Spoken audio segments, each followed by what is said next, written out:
Welcome back to Crux Stationalis. Today we head to the Church of Saints Luke and Martina in the Roman Forum. Don't forget to subscribe to our channel and turn on those notifications, especially so you don't miss our live tours through the city of Rome.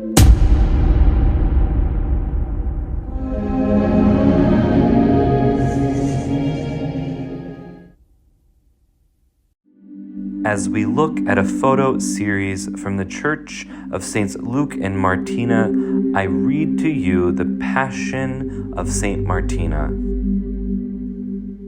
Saint Martina was a maiden of a most illustrious Roman family, daughter of a consul. She lost her parents while still very young, and being inflamed with Christian zeal, she distributed her abundant wealth with great profusion among the poor. Under the Emperor Alexander, she was commanded to sacrifice to the imaginary gods, and refused with boldness to commit this great wickedness. Upon this, she was again and again scourged, and mangled with iron prongs and hooks and pieces of broken pottery. Her limbs were cut off piece by piece with sharp swords, and boiling tallow poured upon her living body. Lastly, she was sent to be eaten publicly by the wild beasts in the amphitheater.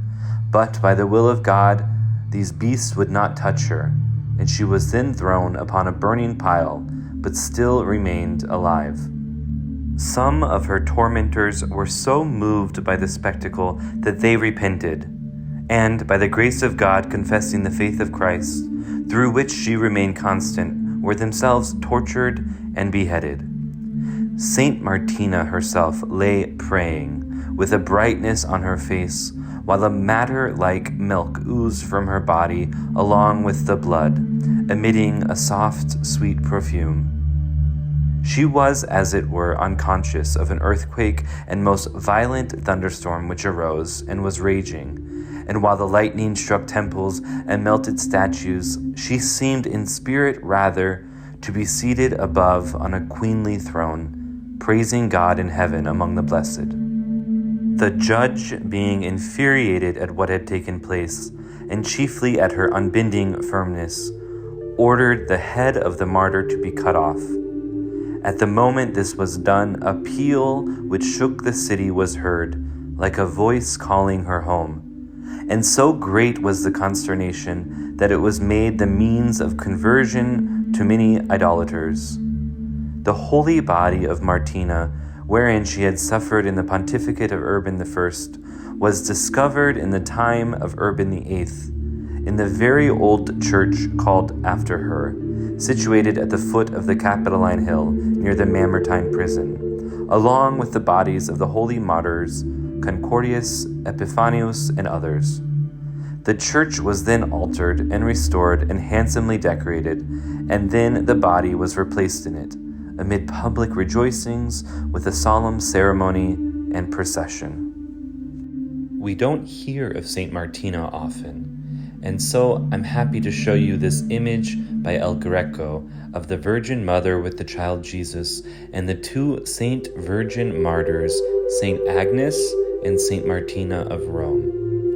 We have just celebrated the feast and the octave of Saint Agnes, and now we celebrate today the feast of Saint Martina.